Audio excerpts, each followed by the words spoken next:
Welcome to this new ISIAQ webinar. My name is Corinne Mandin. I'm the current ISIAQ president, and this is my great pleasure today to welcome two eminent guests to this new webinar, Professor Lydia Moravska and Professor Jimenez. Before listening to them, I want to share with you some brief information about ISIAQ. Pawel, can you move to the next slide, please? I'll try. Thank you. So for those of you who don't know ISIAQ is an independent multidisciplinary scientific society. It was created 30 years ago. We will celebrate our 30th birthday next year. And it has now 651 members from all over the world. So what do we offer to our members? We offer access to Indoor Air Journal, the reference journal on indoor air quality and climate. We organize yearly conferences, and I invite you to join Indoor Air and Healthy Buildings. We have a newsletter. We are present on social media. We organize webinars such as today. And since last June, we have a monthly podcast called Indoor Environment from Global Research to Actions that I invite you to join. The next the next show will be on October the 15th. We have also a lot of activities targeted to students, a summer school, a mentorship program, travel awards program. And we also have scientific and technical committees working on different topics and different important topics, and a lot of resources on our website that I invite you to visit. After this brief introduction, I leave the floor to Pawel Wargocki, the president of ISIAQ Academy of Fellows, who will chair this webinar. So I wish you a pleasant webinar with our two brilliant guests. Thank you. Well, thank you very much, Corinne, for this kind introduction, and welcome to everyone joining our webinar.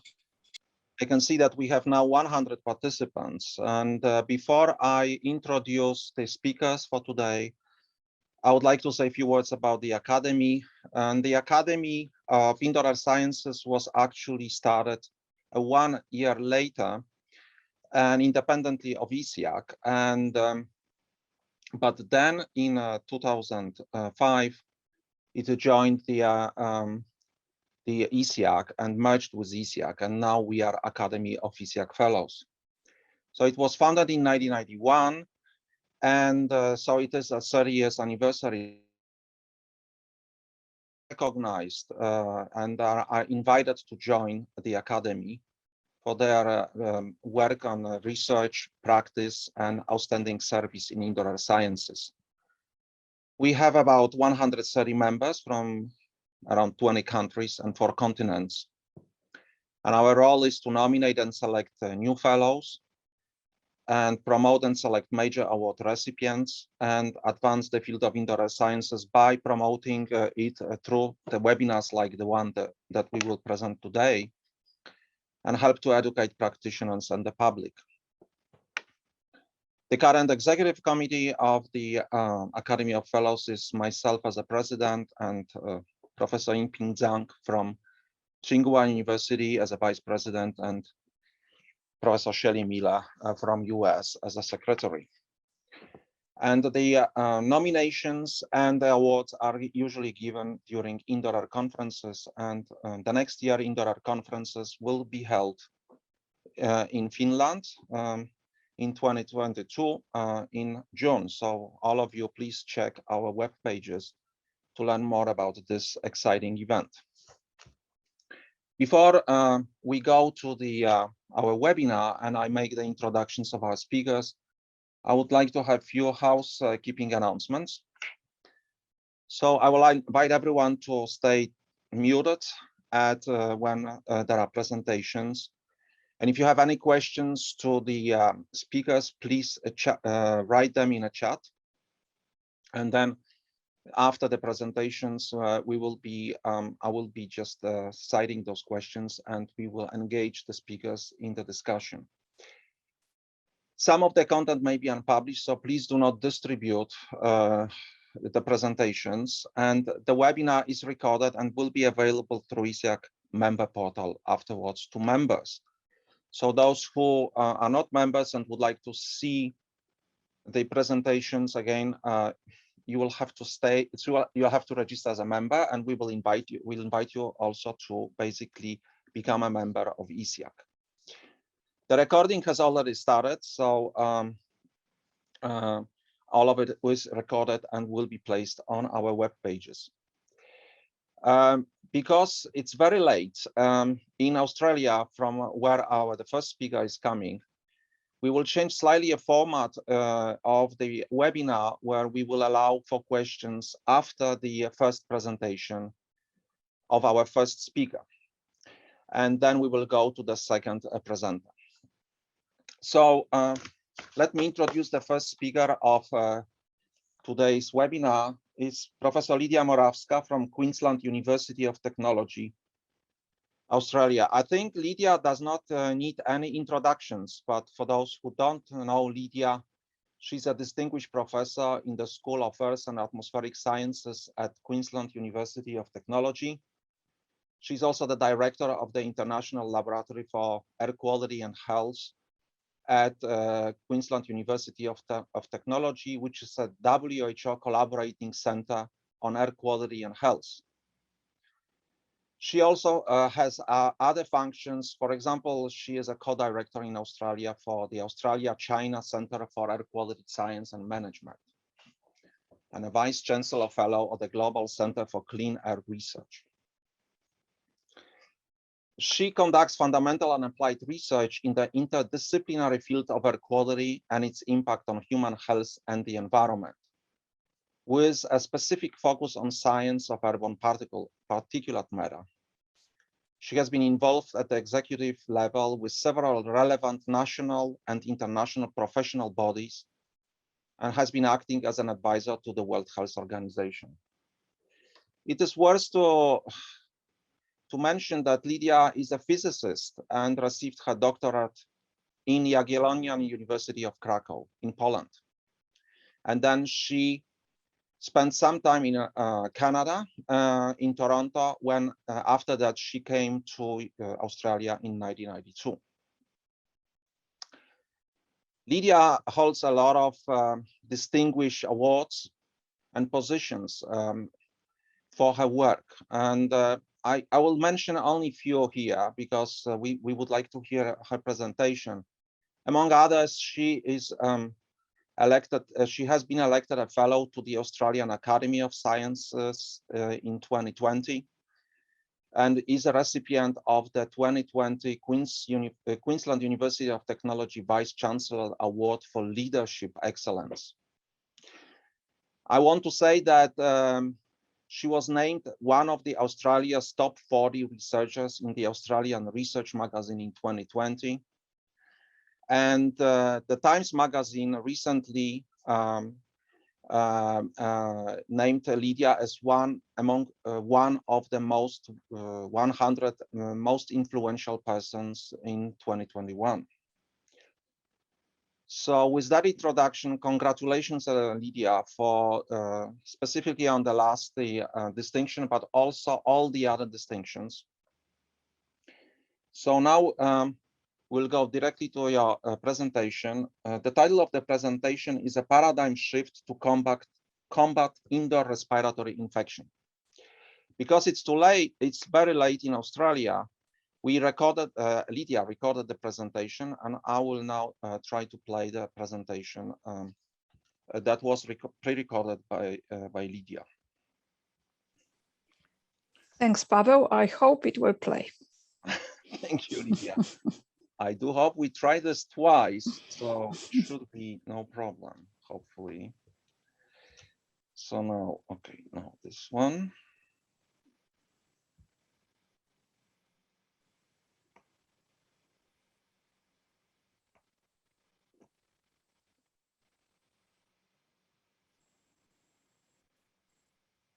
Just when I start to play, just inform me whether this is playing. Thank you. Good morning from Brisbane, colleagues. Many thanks for inviting me to keep this presentation, A Paradigm Shift to Combat Indoor Respiratory Infection. Well, I forgot to press the share button. Good morning from Brisbane, colleagues. Many thanks for inviting me to give this. No, Good morning from Brisbane, colleagues. Many thanks for inviting me to give this presentation, a paradigm shift to combat indoor respiratory infections. I structured my presentation around a few points. Acceptance, are we there yet? Actions to address airborne transmission. Is mitigation during the pandemic possible beyond COVID-19 paradigm shift? And the real challenge. One of the first things which I've learned when I was introduced some years and years ago to the concept of risk management was its key principle. The risk which is not recognized will never be controlled. Working on the topic of airborne transmission for almost 2 decades, since SARS-1 in 2003, I was acutely aware of the risk of airborne transmission. And so were scores of other scientists who worked on this topic from many different angles. We've published many papers on this.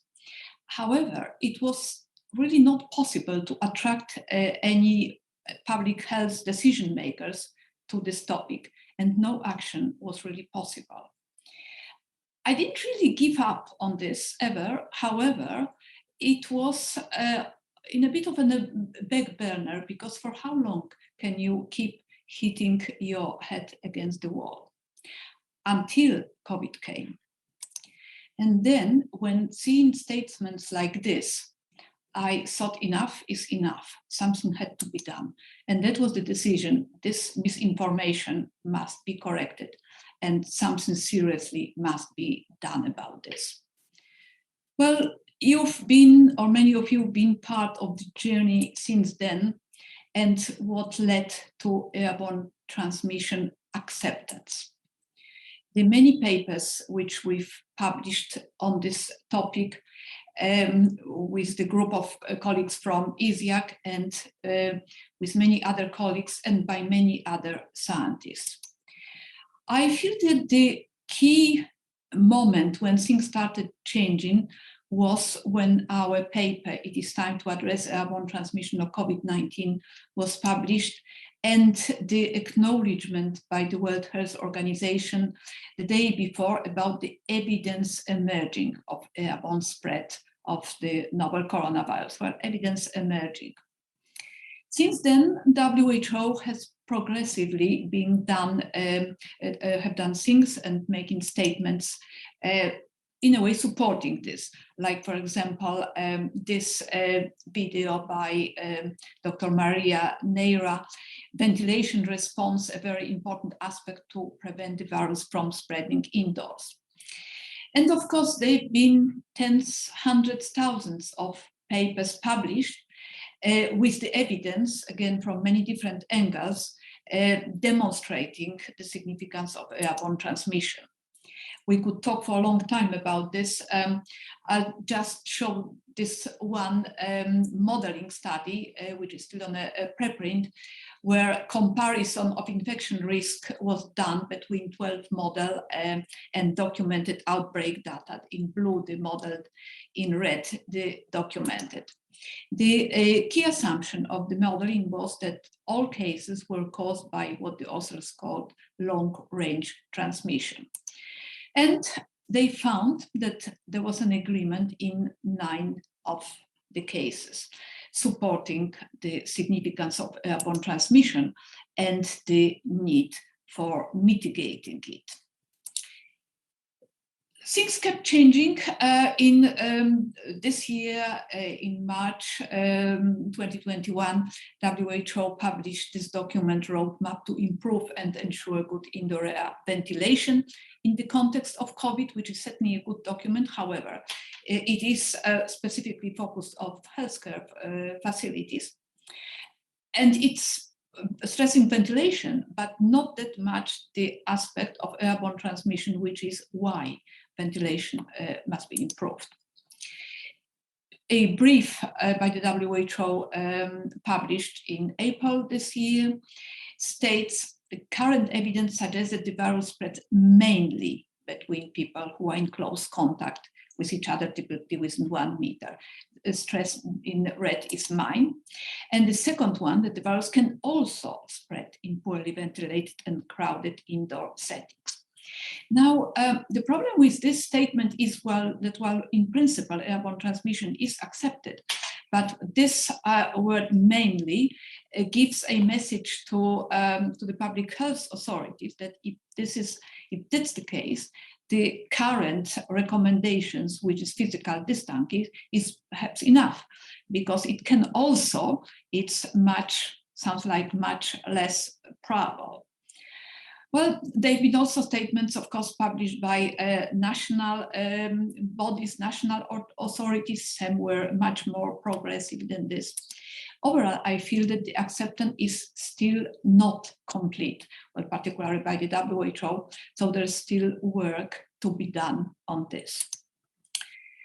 But actions have started, and actions from many different angles. So first of all, when we talk about actions, what do we need to do? We need to understand that airborne transmission means inhalation of virus-laden particles, inhalation from anywhere in the room. I like this diagram showing the relationship between the location of different people, infected people, susceptible, in close proximity and in a longer proximity to the infected person. Of course, in the close proximity to the infected person, there's plenty of everything, smaller, bigger particles, and the large dynamics of these particles. There's less, and the situation is more settled at a distance. So often airborne transmission is considered at this, past this 1 meter or so, but no, airborne transmission means inhalation of the particles anywhere in the room. So this is airborne transmission. We've discussed and published about building engineering controls, which can and must be taken to control airborne transmission. With sufficient and effective ventilation on the first place, avoiding recirculation, particle filtration, air disinfection, avoiding overcrowding. I'll just say a few words about this topic of sufficient and effective ventilation. I've been many times asked, what does it practically mean? Sufficient and effective ventilation. Sufficient, I explained that it means enough of it, and effective means everywhere, but also such that airflow is not from person to person, which is a very specific aspect to infection control.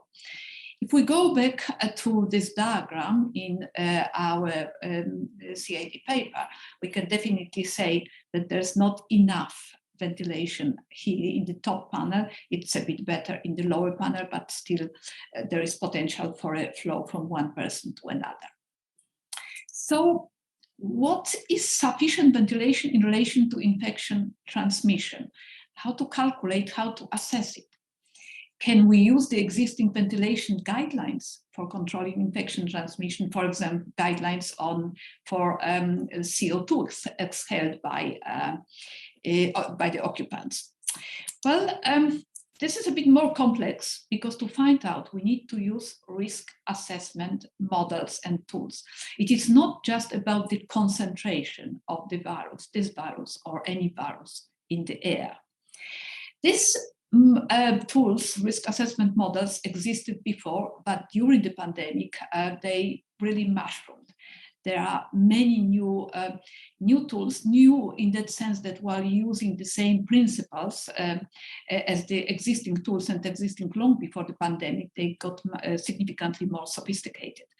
At the end of last year, ISIAQ ran 2 webinars of these tools, and there was also a presentation during the Healthy Building Conference in Europe in June. A little group with which I work developed this particular tool, Airborne Infection Risk Calculator. And it's been used in several locations around the world, and in particular, the Italian authorities included this particular diagram, which is based on this infection calculator, in their recommendations on actions to mitigate the virus. They've been, of course, as I said, other tools, like, for example, this one presented in the paper by Bazant and Bush, who looked at this from a slightly different angle. So in summary, assessing the requirements for sufficient ventilation is relatively easy. Well, there's, however, but, and this is that there's an assumption about uniform mixing of the air, which is not always the case, or often not the case. I'm not going to talk more about what to do to improve this and take into account the non-homogeneous distribution of the airflow and the virus. There's a topic for, well, another presentation. But we have these tools, so we can use this. Are they being used? A little bit, but in my experience, those who asked to or want to do something, organizations or public health authorities, when they get to the point of action, they ask for something much, much simpler. And if presenting them with this, well, this would be the end of the conversation. So the question is what to do now, immediately, during the pandemic to mitigate airborne transmission. So if the question is presented like this, I'll suggest, as a start of the conversation, simple steps. First of all, awareness building, public announcement. The public in many countries, many places, is simply not aware yet about airborne transmission and its importance. Inclusion in the government package of measures. We, for example, developed this icon here, which could be used, and information of this very basic, simple step to be taken. Open windows, doors, adjust the mechanical ventilation system if there's one in the building. If necessary, equip interiors in portable air purifiers, but before, first check what's the situation in relation to ventilation by using carbon dioxide as a proxy of ventilation. Well, then comes usually a cry, okay, who will check all the existing buildings, like it was like one person or one body who would be doing this. So I'm saying that every building has an operator, and it really, the operator will check the building if there are clear guidelines what to do, but these guidelines are still not necessarily available. But all these actions, of course, are necessary to do if there's nothing else more sophisticated possible. But this is like putting a bucket under a leaking ceiling during a storm. In a longer term, we need to fix the roof, which is leaking. So this comes the issue or the concept of the paradigm shift.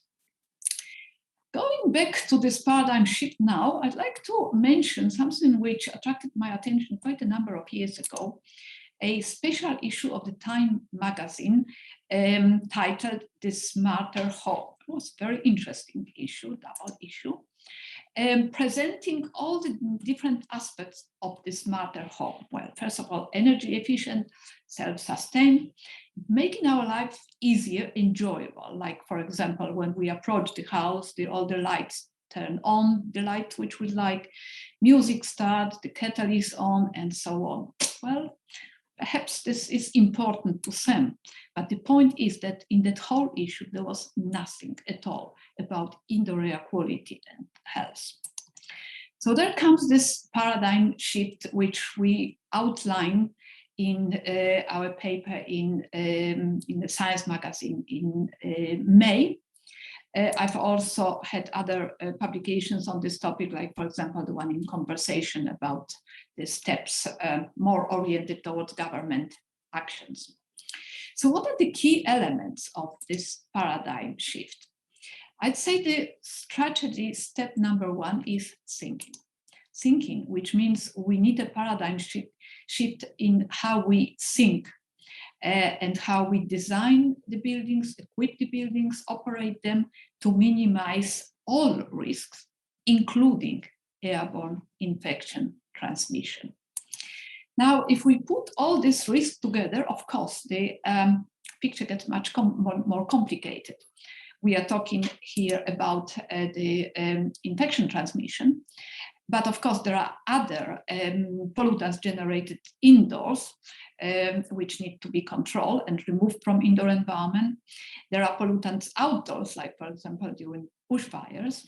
Of course, there is a thermal comfort, very important for building occupants. If the buildings are enclosed, there's potential for dampness and mold to form. So all this has to be taken into account. At this stage of the building design, HVAC system design through the building operation and taking into consideration energy demand. We cannot afford increased energy consumed by the buildings. So the solutions are here. And again, this is just a graphic in that paper presenting what solutions are available. And we know that there are many other solutions available in scientific solutions, engineering solutions. So it's not about the lack of solutions. So the strategy step number 2 is standards. Ventilation standards should be developed that explicitly consider health and infection controls in the statement of purpose and definition, which basically is not the case yet, but that is something which can be done relatively easily. And the step number 3 is the economy.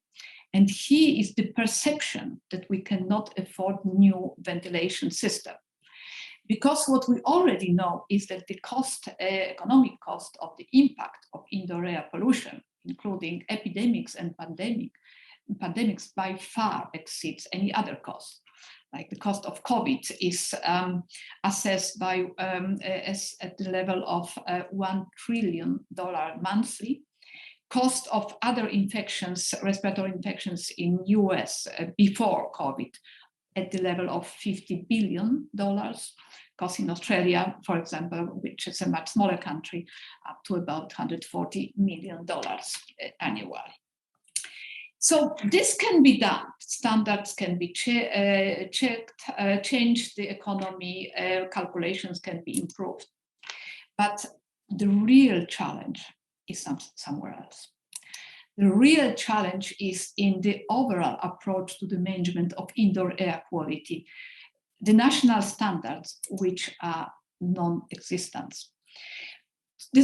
As is, most countries do not have any indoor air quality standards.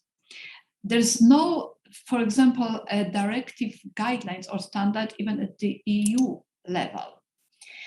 In the whole world, there are only 20 countries that have national indoor air quality standards or guidelines or plans for that. In only several European or Asian countries have promulgated national indoor air quality standards or guidelines.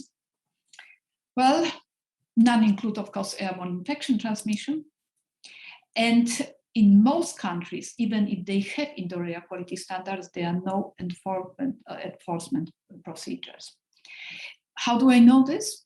We are just in the process of finalizing this handbook of indoor air quality, and I worked on a specific chapter on indoor air quality. So the situation is really very grim.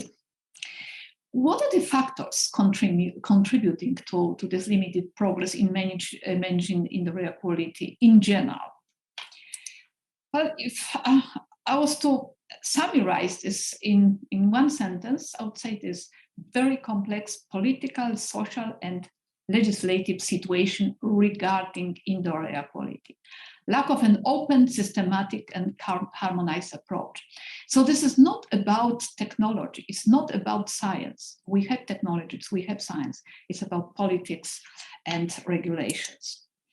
Some typical issues. Well, no single national government authority responsible for indoor air quality. This is the case in most countries I know about. The responsibilities are spread between different organizations. Environmental legislation as well as health legislations are at discretion of individual states, provinces, or whatever it's the system in a country, not federal. Very importantly, there are no performance standards for indoor environment, only design and operational standards. Occupational environments treated differently to residential and yet to public building environments. There is lack of funding for indoor air environment evaluation, and the information on assessment of indoor environment is often available only to building owners and treated as confidential. Well, is this something new? These points were made by me in a presentation 20 years ago at this particular conference, and nothing really has changed over this period of 20 years. So individual countries can be some of these points an additional point, but this is how it looks like.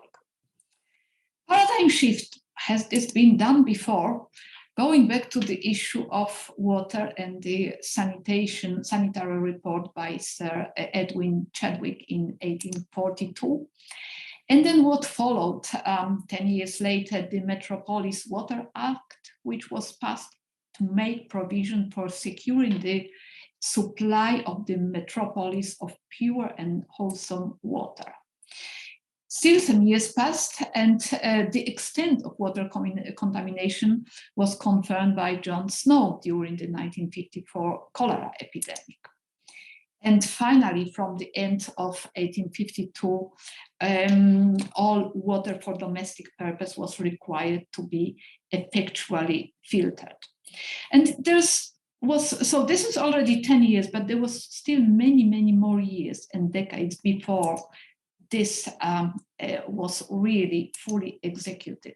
So it has, and it didn't happen overnight. So it didn't happen from one year to another that we have pure drinking water available in taps, and it is still not the case in many places around the world. So I'm still calling for making clean, healthy indoor air the norm. It will take time, but I hope that collectively together we'll get there. Thank you very much for your attention, and I'm looking forward to answering your questions.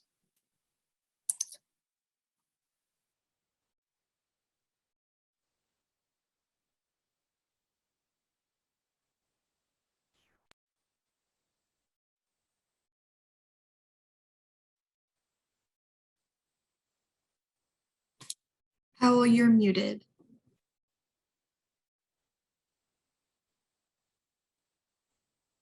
You're still muted, Pawel. Hello, thank you, Lydia, for your presentation. I'm sorry, I was muted two places. And I hope that the video played well. And we realized during your presentation that there has been a cap put on this Zoom meeting so that only 100 participants could join us today. We are sorry for that. That is an overlook that we don't know how to explain.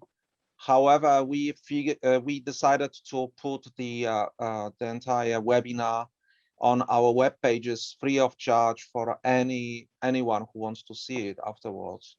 And the email will be sent to the all registered participants that could not join. So you can inform your colleagues about this. Thank you very much for understanding, and we are extremely sorry. Now we will go to the questions to Lydia, and I will start with the first ones that they came in. The first one was from Yuzan Zainol, and I'm sorry if I'm not pronouncing the names properly. It's a longer comment, and the question is, and I will try to quote it quickly. Recently, due to exponential increasing number of positive cases of COVID-19 patients, hospitals are unable to accommodate large number of patients each day. So the exhibition spaces and halls have been converted into temporary emergency hospitals. So, and these facilities will have mechanical ventilation, that is adequate for normal exhibition, but may not be sufficient for the patient management. So the question is, there is a possibility of infected persons sharing air with susceptible occupants is high, posing an infection risk, contributing to the spread of infectious disease. So the question to you, Lydia, is what is your opinion on this and how to tackle this issue? Well, certainly this is a risk. There's a high possibility of spreading the infection. Now, if the webinar was, say, months from now, I would have a more quantitative answer, because with colleagues we are modeling exactly where we are about to start modeling exactly a case like this in a hospital in Malaysia. So we are just at the point that with the colleagues, with Malaysian colleagues, with Giorgio Bonanno, who is on the call, we will model this. So we'll have quantitative responses to this. But of course, there's no doubt that there's risk, because this was not planned for this specific purpose. The same actually is the issue with the quarantine hotels, which are hosting people, and no one before putting people there checked what ventilation was, and that's why we had many outbreaks in Australia, where most of the outbreaks started from quarantine hotels. Well, if I may add, we know that problem not related to the infectious disease control, but also basically from normal buildings, when the design or layout of offices is changed and ventilation was designed completely differently. So you may end up in sitting in an office without ventilation, So I'll continue to the question of Elisa Pechter. She says, in addition to the thinking, planning, and designing, how can we direct attention to addressing indoor air quality now to reduce indoor transmission? Probably basically, asking what is the most important. Yeah, well, this is the most important question, and the point is that it's as you've seen from my presentation, the slides about which I presented in a conference 20 years ago, when we realized that the problem is not technology, it's not science. We have technology, science, of course, it can be improved. The problem is political. No one is interested in this. No one wanted to touch this topic. We can keep publishing more papers in high impact journals or whatever, just as an academic exercise, unless something really is done about this. And it took pandemic to attract attention of the world to indoor air quality. My sort of main hope is that the wheel will turn in the direction of doing something while the pandemic is still going, because after the pandemic, no one will want to think about this. What I see around here in Australia, Australia started dealing with this much later, I'd say, than Europe. But really, and they're only looking at schools and not in all the states.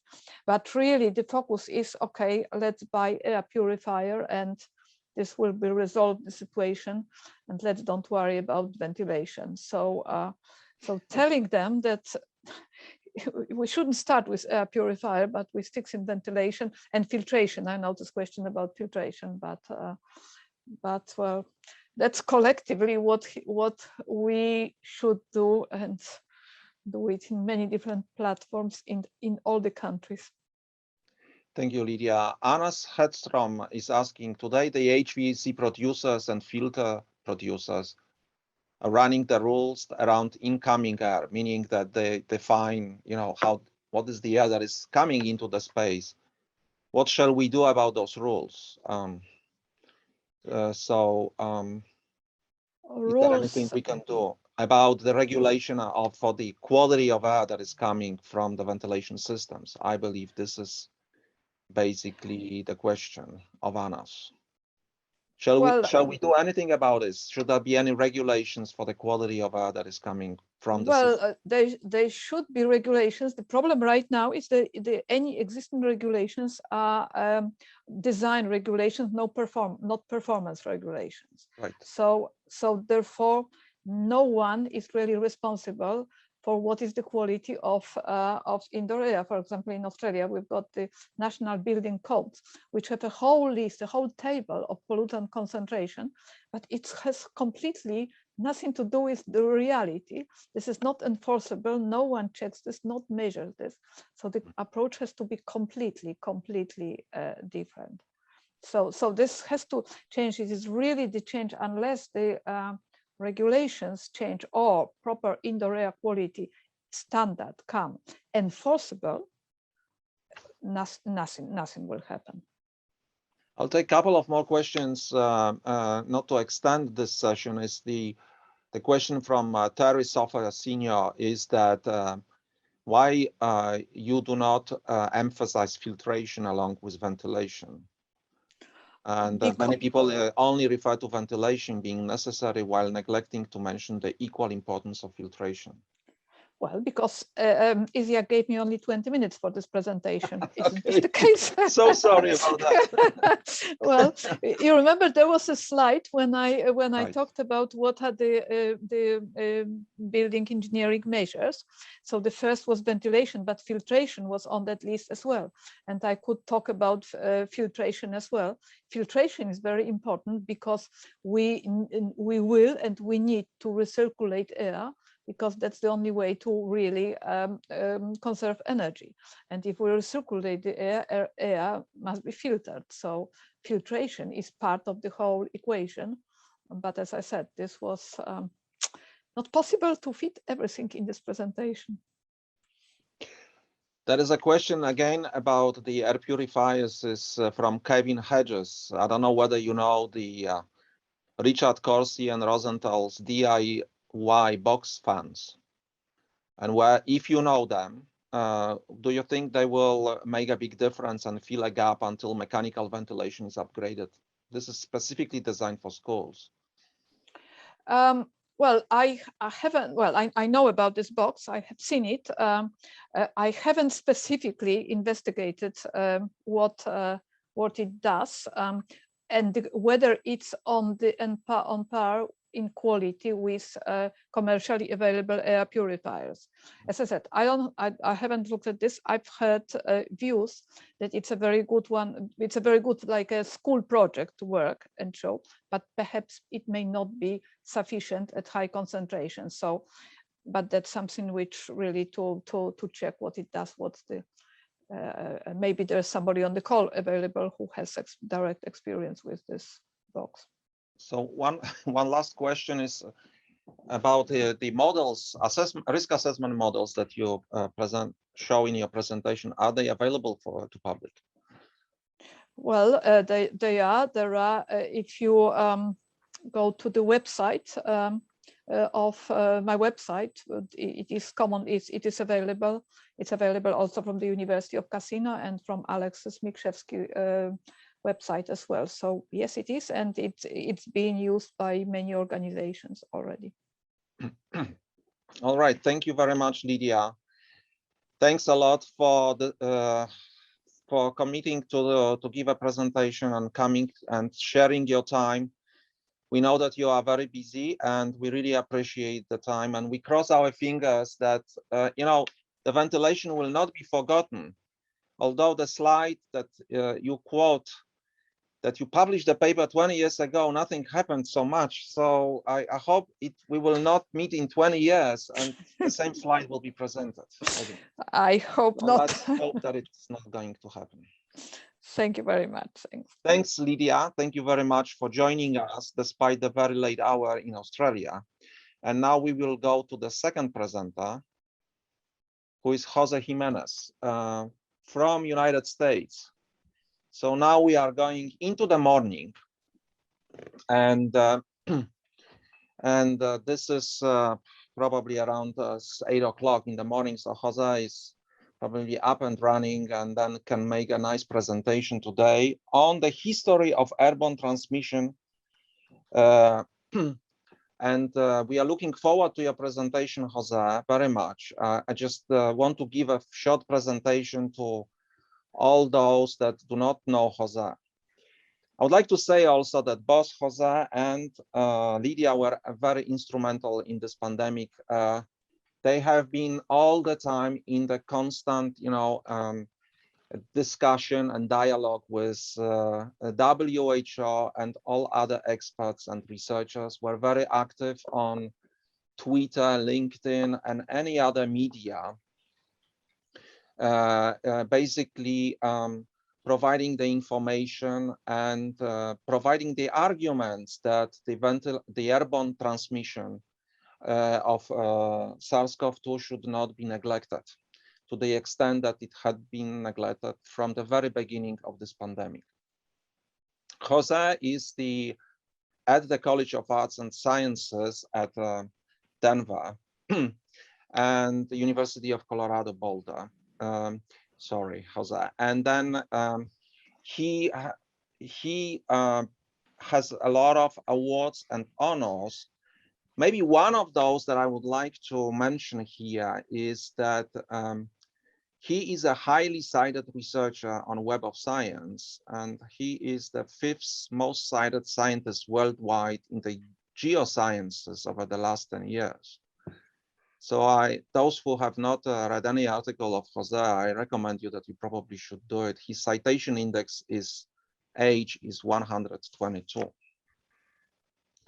So for the research, he is in atmospheric aerosol and instrumentation group, and the research centers on the development and application of advanced instrumentation for real-time quantitative measurements of the size, chemical composition, and morphology of submicron aerosols. They can including their effect on radiation balance, severe short, this is a climate forcing, severe short-term and long-term effects on human health, reduced visibility, and acid deposition, acid rain. And then there is advanced instrumentation that can be used in the progress of many of those areas. And they also investigate the role of aerosols in the transmission of respiratory disease, such as COVID-19. For those who don't know, Jose also published a calculator or the tool that is called Jose Jimenez calculator for estimating the risk associated with COVID-19. With that short introduction, Jose, we are very pleased that you accepted our invitation, and you will be speaking today on the history of airborne transmission and how it strongly contributed to its denial for COVID-19 by major public health organizations. Jose, the screen is yours, and the mic is also yours. So if you could share your screen and, okay, it's on. Thanks a lot. Okay. Well, thank you, Pawel, for the invitation. And thanks everyone who's here attending the webinar. So I chose a strong title, but I think it's true. So, and I will try to explain why. How I came, as you summarized, history is not one of my typical topics where I work, but I was just so puzzled by what we saw working in this topic that I got motivated to look into it together with others. This link here, tinyurl.com/COVID-estimator, is my version of the estimator, similar from Lydia's, and I learned a lot from them. They did it before me. And it's a spreadsheet which can be used to estimate the risk. And then we have done a bunch of other documents. And I put the papers about the history in the chat for anyone who may be interested. Okay, so just to remind people, since we'll come back to this, about the modes of transmission. So a virus like this is present in saliva and the respiratory fluid, which is the liquid that wets our nose, our trachea, our lungs. So it has to come out of there and get to the mucoses or be inhaled by someone else. And it can do so in 3 ways mostly. One is through a surface. The virus is here in this phone, for example, and then this person touches the inside of their eyes, their nose, their mouth, and that leads to transmission. Or through balls of saliva or respiratory fluid that go through the air. The large ones are the drops or the droplets. They drop, they fly like a projectile and then they drop. And this is what's favored by WHO and whatever throughout the pandemic. And then the aerosols are smaller and they float, like cigarette smoke, which is another aerosol, right? I mean, There is more detail, but that's basically the concept one needs to understand, right? And a lot of the debate has been about what was more or less important, right? So before the pandemic, we were in a situation like for the flu, which is a disease that's transmitted similarly to COVID-19.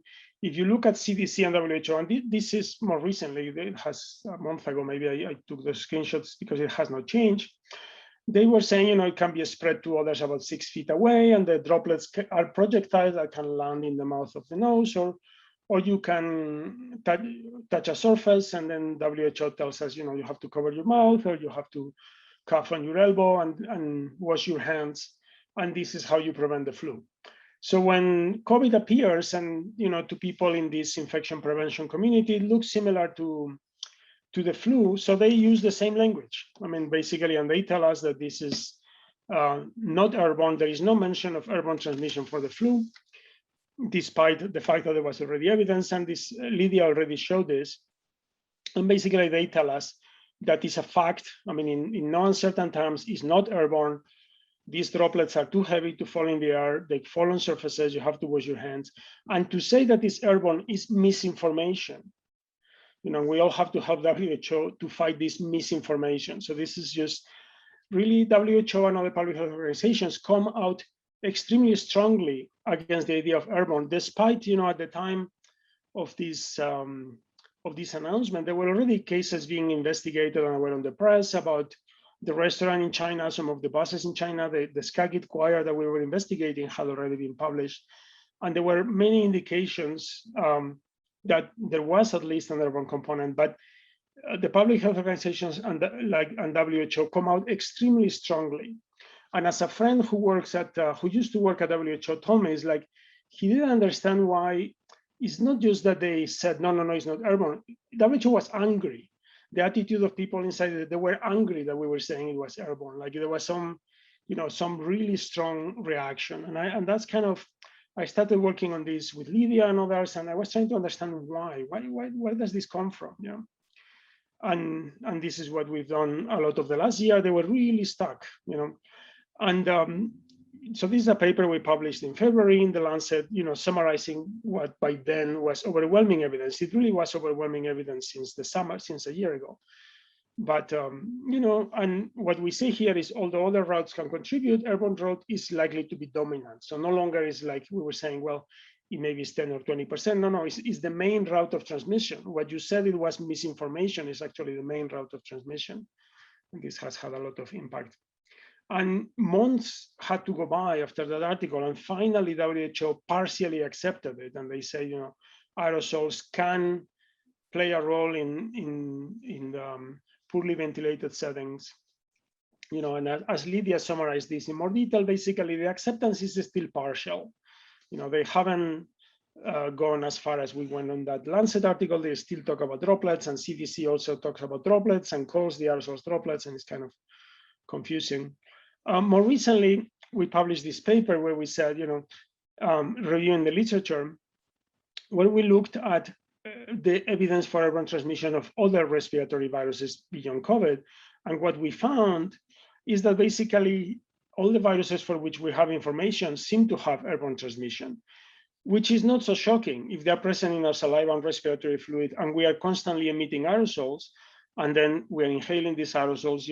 It's not shocking that airborne transmission happens, right? And for example, for influenza, that WHO and CDC are telling us is not airborne, there is as much evidence or more than there is for COVID that is airborne. All the types of evidence we have for COVID, we had for influenza before the pandemic, right?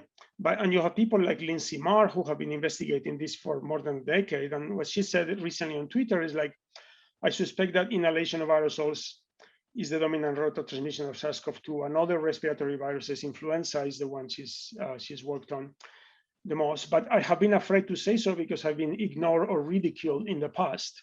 So before the pandemic, this attitude that airborne transmission was something crazy was still there, and people like Lindsay or Lydia faced a lot of resistance. So where does this come from? Okay. So this is going to be the key picture. Is the interpretation of social distance. The fact that social distance or physical distance really reduces transmission is an empirical fact. There were some observations during the plague, in Europe in the 1500s, and then later in the Crimean War, they saw if they had the beds of the soldiers further apart, there was less transmission. And this can be interpreted in one or two ways. One is this video from WHO at the start of the pandemic, where at short distance, these droplets fly like a projectile and they hit this person, and that's what causes transmission. And then if this person is farther apart, then these droplets follow a parabolic trajectory and they go to a surface and they no longer infect this person, right? And this is a hypothesis that's plausible, right? But there is another hypothesis that's also plausible, which is that as you keep more distance from an infected person, you inhale less of their exhaled air. If you were here, you would inhale a lot of their exhaled air. Imagine this is a smoker or this person has eaten garlic. Here you will smell garlic very strongly because you are inhaling a lot of the air with little dilution. Here you would inhale a lot less, right? So but this is not, the first interpretation has been taken as granted. And this other interpretation, as we will see, was not understood by key figures, for example, at the CDC, right? And a lot of the language from WHO and public health organizations is, and from CDC still, is something like this. If you are nearby, transmission is through droplets, right? These droplets that fall to the ground. If you are far and you have low ventilation, then you can have transmission through aerosols. And this is unphysical and makes no sense. And we have told them many times, and many organizations haven't really corrected it. But how are these aerosols going to get here? You know, this is the real picture. These are graphics from Lindsay Marr. If the aerosols are going to get here and can cause infection with low ventilation, they have to be highly concentrated there, right? And this has been missed over the last century, and is a key cause of the error. Okay. So why such resistance? I'm going to talk about the history and then briefly touch on other sources. But I believe without history, we cannot understand, right? So let's go briefly through it. So, you know, we have to go back to the Greeks, to Hippocrates.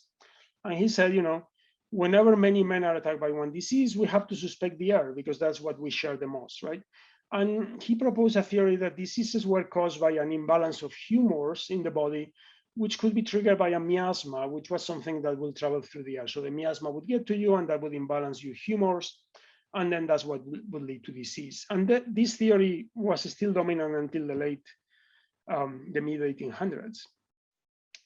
So miasma theory, you know, dominates most of human history. You know, diseases are transmitted through the air and they may be coming from putrid matter and they travel kilometers and whatever.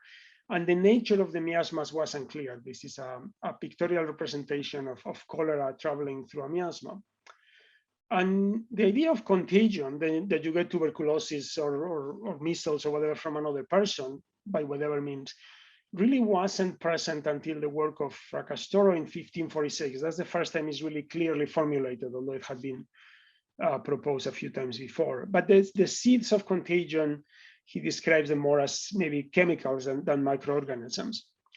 But even as late as 1863, so Florence Nightingale, which is a luminary of nursing and pioneers many techniques that reduce transmission, such as hygiene in hospitals. He wrote this in her most famous book. What does contagion mean?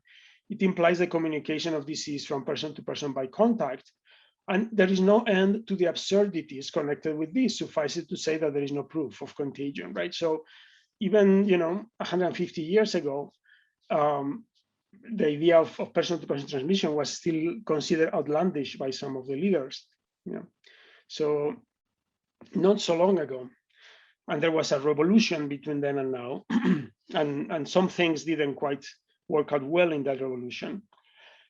So John Snow works in the 1850s, and he's an outsider to public health.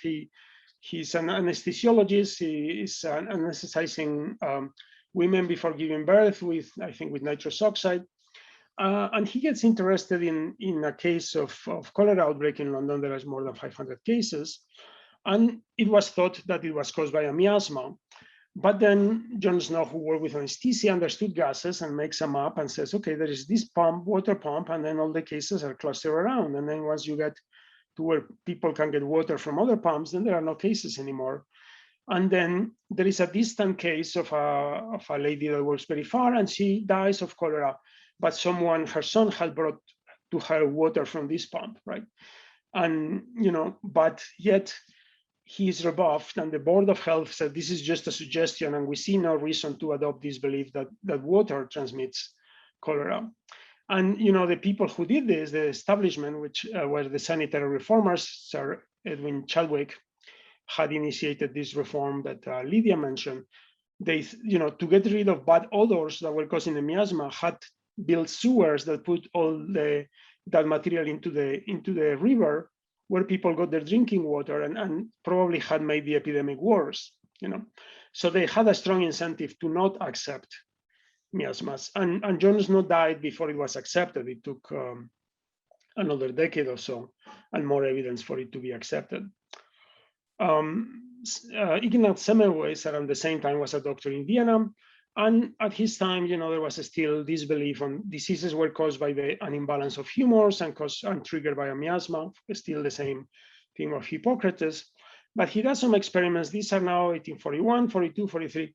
These are the cases of childbirth fever or puerperal fever, which killed a lot of children.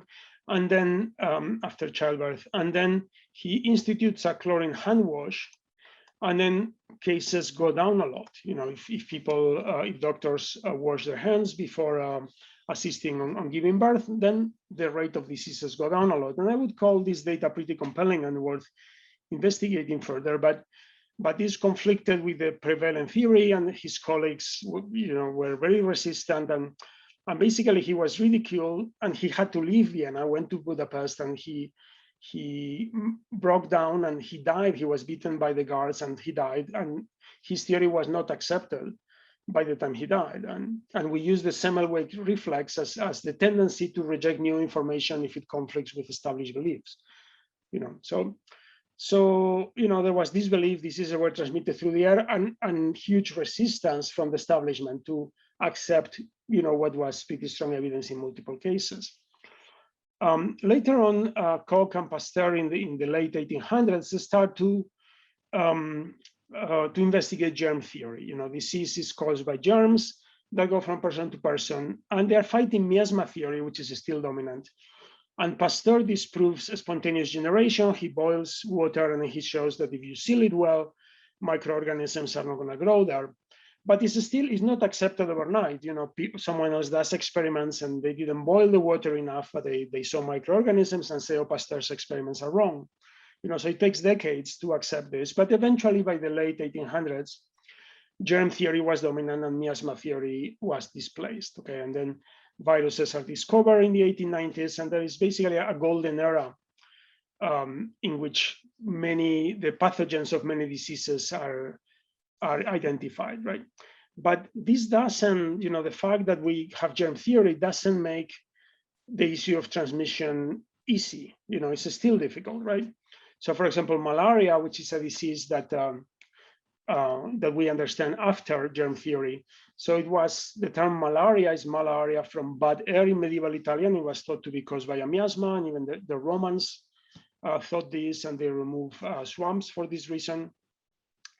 So in 1880, the pathogen of malaria is identified, in patients by a physician, but they still believe the pathogen went through the air, And there is an American doctor, Albert King, and he proposes that malaria is transmitted by mosquitoes, but he encounters a lot of skepticism, and he presents a list of 19 facts that support mosquitoes, which reminds me our 10 scientific reasons for COVID.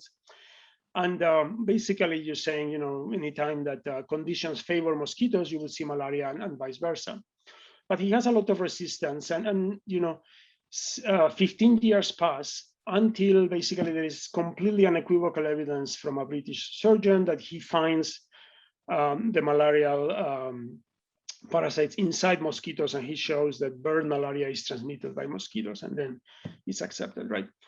So then basically this is where the background for what we'll say later. And one more piece of history that we need to understand what's going on is that of Karl Fluge, the contributions of Fluge. So we are told, by many in the infection control community that they think COVID or the flu are transmitted by these flugus droplets. And flugus droplets are these droplets that fall to the ground. And there was a prominent doctor who was posting something and said, look at your screen, turn it off, and you will see little bits of fluid. Those are the flugus droplets which have impacted your monitor and that kind of thing.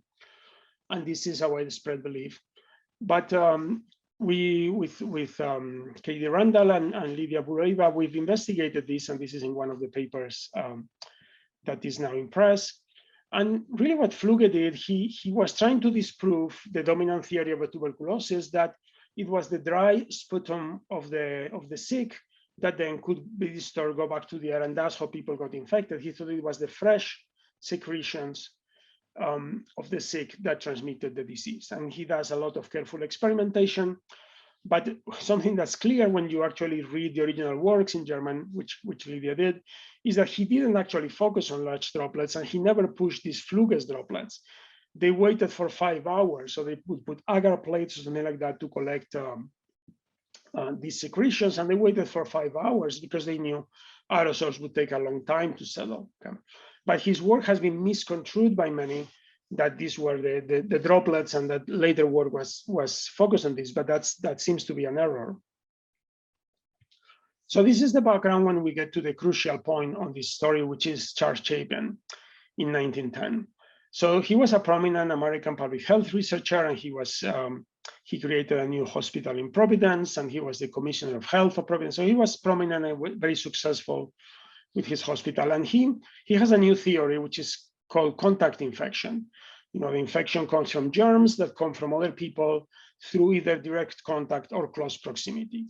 And he believes that contact infection is the main mode of transmission of many diseases, right? But he's aware of the resistance that, you know, Snow and Semmelweis and King, and, you know, every time there was so much resistance, every time someone tried to change the paradigm of how diseases were transmitted. And, you know, and I mean, this is from his book in 1910. He says, I have sometimes been told that I lay too much emphasis on contact infection, even though people had not paid attention. And basically, he says that he's facing a lot of resistance, right? And you know, but he says, you know, sometimes people will say it goes through the air because you don't know how it was transmitted, but, you know, and pinpointing transmission is hard. I mean, that's still hunting us, or is haunting us during this pandemic. It can be very difficult and subject of a lot of debate. Even like in a case as clear as the choir, people would still, WHO would still say, well, they didn't wash their hands enough, even though they didn't touch each other's hands. But anyway, you know, which of the many activities in the several last days or weeks led to infection, right?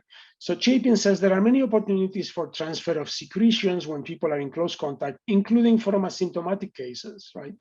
And, you know, people who we don't know are infected may be infected. And there were some well-known cases like Typhoid Mary, who was an asymptomatic cook in the New York area who infected 53 people in different households with typhoid fever, because he was a silent carrier. And, you know, so they were aware of this, and they said, you know, Chapin really thought that this was the way of transmission of many diseases, right? And in his book, he basically summarizes the way of transmission of many diseases. And he says, many diseases we thought were transmitted through the air throughout history, like cholera, malaria, childbed fever, we now realize they are transmitted in other ways. And contact infection can explain, he thinks, some diseases. And this is the critical page of his book, where basically what he says is that the belief in airborne infection, which is still lingering from miasma, this is 1910, is really the late 1880s that really germ theory has triumphed, but miasma is still in the mind of the public. And he says, you know, if the sick room is filled with floating contagium, of what use is to make an effort to guard against constant infection? You know, it's impossible to teach people to avoid contact infection and wash their hands and keep their distance if they are convinced that the air is the vehicle of infection, right? So that's a problem for him. He's having trouble, you know, imposing his theory because people believe they are infected through the air. And he says, you know, the evidence for the air is unclear. You know, the methods then were not very clear, but he just decides to deny it. He says there is no, you know, I mean, we don't deny it, but we say, you know, we discard it as a working hypothesis. So he basically does the next thing to deny it. And then says, it will be a great relief for most persons to be freed from the specter of infected air, which we have been since Hippocrates, as we said. Hippocrates said we get infected through the air, and he said that's very unlikely. So we don't need to worry about that anymore. And the problem is that this is, this miasma is viewed as antiquated, and there is, malaria, cholera, maybe the air is not important, maybe it's not important at all. And that's what Chapin pushes, and he's too successful, and WHO at the start of the pandemic, they were totally in this, coming from this belief, So then what happens in the 20th century? In the rest of the 20th century. So William Wells was an engineering professor at Harvard, and he brings modern methods to investigate airborne transmission, but he encounters a lot of resistance. People accuse them, him and his wife too, that they are trying to bring back miasmas, and really they encounter a lot of resistance. And people don't believe any disease is transmitted through the air. So he works on measles and tuberculosis, and finally in 1962, after 3 decades of work, he actually dies before this is finally finished and accepted by Richard Riley and colleagues. So what they did is they will take the air from a ward in a hospital where there were tuberculosis patients, and they would bring it to guinea pigs, and then they would show the guinea pigs that were breathing the air from the tuberculosis ward were getting infected. But if they use ultraviolet light to disinfect, then they were not getting infected. Okay, so that leads to the acceptance of tuberculosis. Now let's keep this for time. So then Alexander Langmuir, who's the first and longtime director of the CDC, describes Chapin in 1967 as the greatest American epidemiologist, and we are told by a biographer of Langmuir that in the late 1980s, Chapin's views were still dominant at the CDC, and this is written in the 90s. So I think they were still dominant at the time of COVID, And he says in 1951, this was before tuberculosis was demonstrated, it remains to be proved that airborne infection is an important mode of spread of any naturally occurring disease. He is worried about man-made diseases and bacteriological weapons that they can be made airborne, but he thinks that regular diseases that transmit from person to person are not airborne. Okay?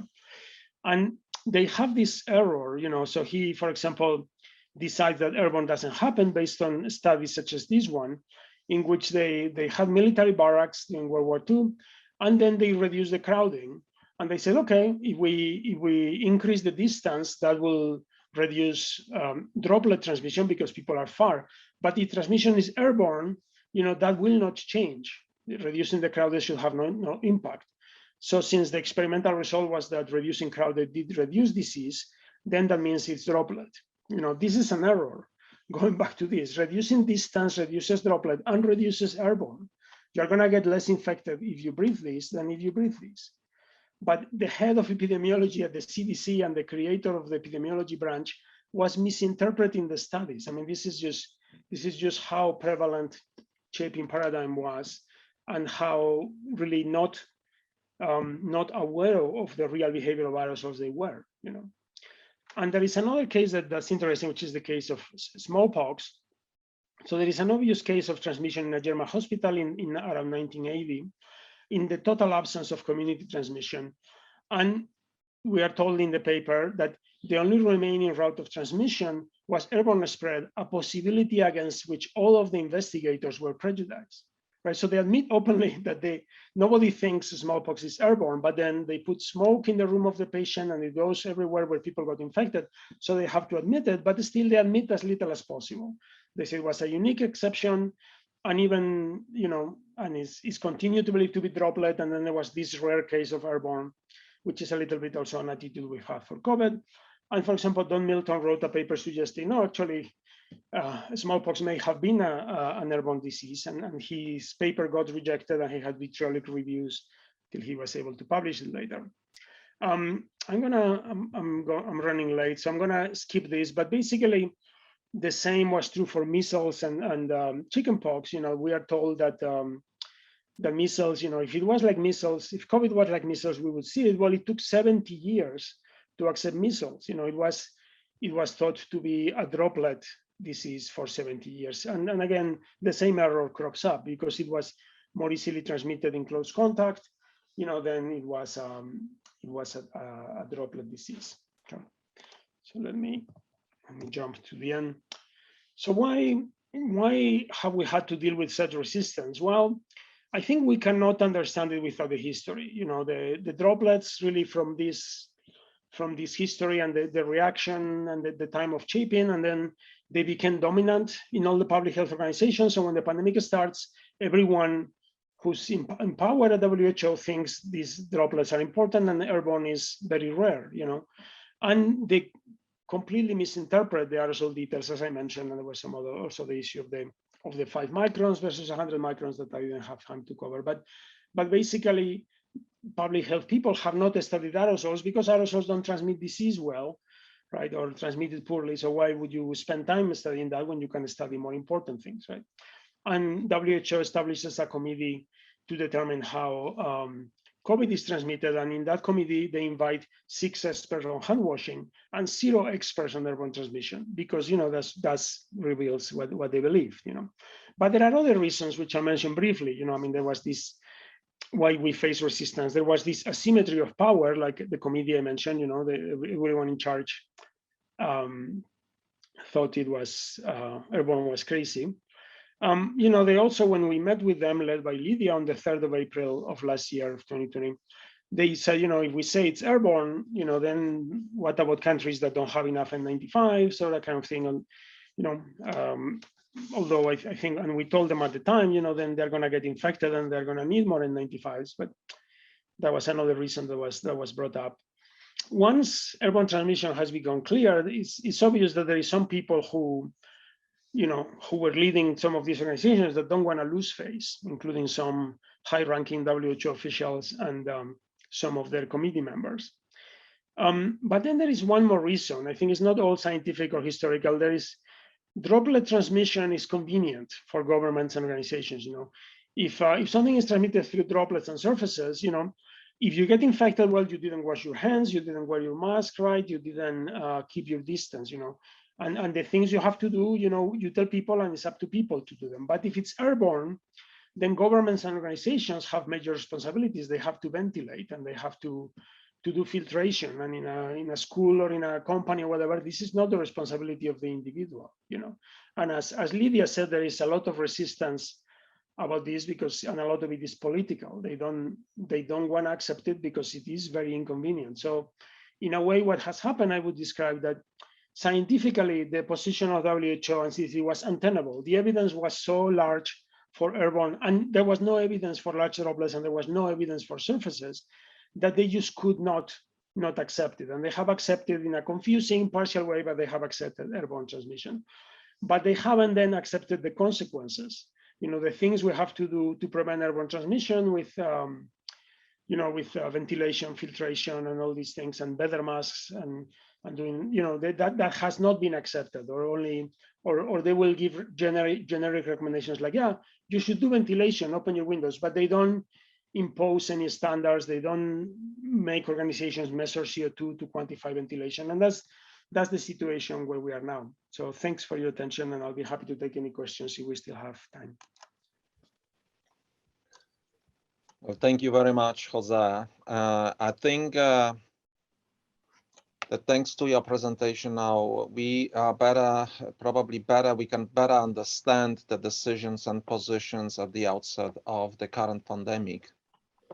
And it seems like it's gonna be a long fight still to change some of the positions. Nevertheless, let's hope for the best. I will start with some questions, and I know that we are running late, and thank you to everyone for staying long. There is a very hefty discussion about surgical masks and respirator masks on the chat, and there was a question that I just prepared and then I lost it. So maybe I'll have another question from Laura Salo. Is the resistance to the idea of airborne virus transport due to a belief that they do not exist in the aerosol size range, or because they are thought to somehow inactivate when not inside a droplet? Or is there any other reason? I mean, I think a lot of the reasons are the ones I gave, in terms of trying.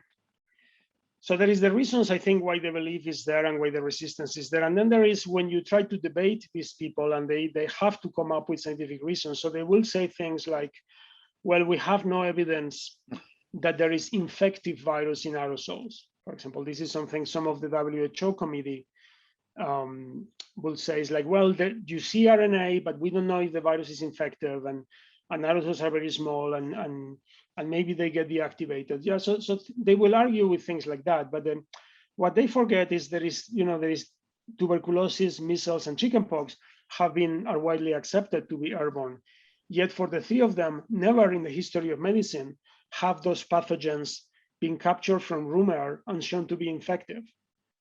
So if the standard that the WHO now wants to apply to COVID, or the WHO committee scientists, that you have to show infective virus in the air, and that's the only way you prove it's airborne, then they have to disclassify tuberculosis, measles, and chickenpox as airborne. It's kind of absurd. We know that basically it's very difficult to measure live aerosols from the air because they are very dilute, and because when you collect them, you tend to break them apart, to shear them. Viruses are delicate.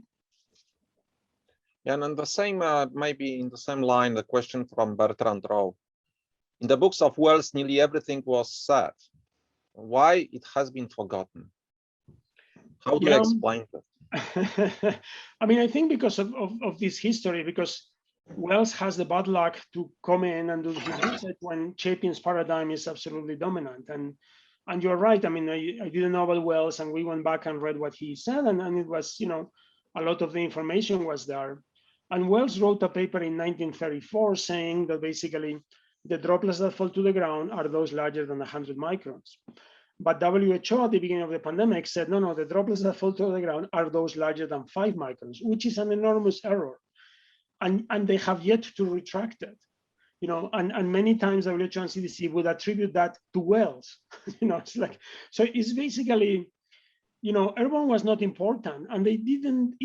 The way it looks to me is they just didn't put much effort into it. They kept repeating this 5 micron thing, but they never took it very seriously. Because they were convinced it was not important. Yeah, thank you. Thank you, Jose. Coming back to the discussion about the masks that is on the chat is, do you think clinic doctors need N95 masks, or are surgical masks sufficient for COVID-19? Well, it's clear that N95 are needed in any high-risk situation. And there are several papers from a group at Harvard that show that people got infected when they were wearing surgical masks and eye protection in hospitals, and they had a genomic match to know it was exactly the same virus. So we know surgical masks reduce transmission, right? Because they filter some of the aerosols and depending how well they are worn and all that and their quality. But we know N95s are better. And we know elastomeric N95s are better than the N95s. That's the one I wear, like the EMVO mask, and that's what I would recommend. And they're also cheaper in a hospital. But now, for the population in general, if you're going to enter a supermarket for 10 minutes, surgical mask may be okay if there is no high prevalence. But in high-risk situation, I think we definitely need N95s. Right, thank you. And there is a comment and question from Gabriel Becker. Given the current developments in our understanding of the airborne route, would you say that the strong advocacy for hand washing during the pandemic, along with other measures, is somewhat unjustified, and its role in fighting the pandemic is actually smaller than it is thought? Yeah, I mean, as of today, as far as I know, there is 0 demonstrated cases of surface transmission of COVID-19, 0. And there is a lot of cases, for example, in the quarantine hotels in Australia, which is kind of like the smallpox case. There are isolated cases when there is no community transmission, and they have cameras, and they see what people were doing, and they don't manage to catch a single case of surface transmission. If this was a surface transmitted pandemic, it wouldn't be so difficult to catch. On the other hand, we have tons of cases that strongly point to airborne, right? So I think hand washing is good, not so much for COVID, maybe as a precaution, just in case. I mean, it's not impossible that it will be transmitted through surfaces, but for other diseases that are transmitted by the fecal oral route, and nobody washed their hands enough before the pandemic, so this is something that should stay. But for the pandemic, this was, disinfecting surfaces and washing our hands and keeping our distance. I mean, distance helped, but the other, at the beginning of the pandemic, they were giving people a false sense of security. And if you think about the beginning of the pandemic, the R0 was 2.5. Each person was transmitting to 2.5. We only need to reduce that to less than 1. So we need to reduce transmission to 40% of the original transmission if we didn't know anything. We didn't know there is a virus, we have normal life.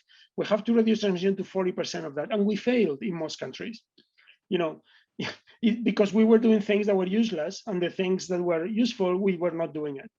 Right. So the last question, perhaps, because it's really late. It maybe relates also to what has been discussed before on what should be done in the future. Is Terry Sofa Senior says that reluctance of establishment public health medical authorities to accept airborne is perhaps also because medical health degree programs are very conservative and teaching droplet theory. Do you think that this is also the way how this should be changed? I mean, I think that is true, but you cannot understand that in isolation. I think it's the history that Chapin proposes this, and this becomes dominant. His book becomes a textbook, and then the tradition of him. So, people are taught droplets because Chapin was successful in changing the paradigm, and that paradigm reigns to this day, And yes, they don't study aerosols, and then they, many times when you argue with a medical specialist, infection control specialist, they make enormous errors about aerosols. They would say, well, if it was aerosols, everybody would get infected. There is some high-ranking officer in Canada was saying this, and this is absurd. Not everybody got infected for tuberculosis or for measles, or, we know this, and that it depends on ventilation, depends on many factors. And there are papers like the one from Martin Kriegel that Lydia presented, or we have another paper close to being pressed, and we show this, but they still ignore it, Thank you very much, Jose, for your presentation. One lesson that I will take for myself is that, well, maybe two lessons. One is that we should read, and learn from the past. And this is what we are advised all the time, that the reading is a very important part of our activity as a research, and generally to learn more. And the second one also is that the difficult problems can be solved with the simple solutions if you know how to do it, or if you have a good idea. The Flugers experiments represent it very nicely. They basically show what has been now shown through the very sophisticated measurements with a sophisticated instrumentation. So it's just amazing to see that we will be, that we are just coming back and reconfirming what has been found in the past. Thanks a lot, Jose. This was extremely exciting and enlightening to all of us. And also thanks to Lydia for her participation. She's already left the meeting because it's very late in Australia. Before you all leave, I would like to thank you very much for participation in this first webinar of the webinar series that we are preparing here as an ISIAQ and Academy. And I would like you to mark 2 days in your calendars, because this is going to be regular, and we plan to meet with you regularly every month. So now the first another webinar is scheduled for October 29th, and one more for December 7th. And the first one will be on managing buildings in the era of COVID-19 with 2 distinguished speakers, Professor Shelley Miller and Dr. Andrew Persley. And the other one on December 7th on health and contamination and new perspectives for the future. And one of the speakers has confirmed already is Julian Tang from the University of Leicester in UK. So we hope that you will join us. Then we will increase the cap to 500 or maybe 1,000 participants. This webinar will be available for free on ISIAQ web pages. We once again apologize for not changing the cap for that webinar. We thank you very much for your participation. And if you have any ideas for the webinars or maybe topics that you would like to hear in the upcoming webinars in the next year, we would be very glad to hear them. So you can send probably message to our secretariat and give us leave your thoughts there. So thank you very, very much again for your participation, and see you again on October 29, the same time. Bye-bye.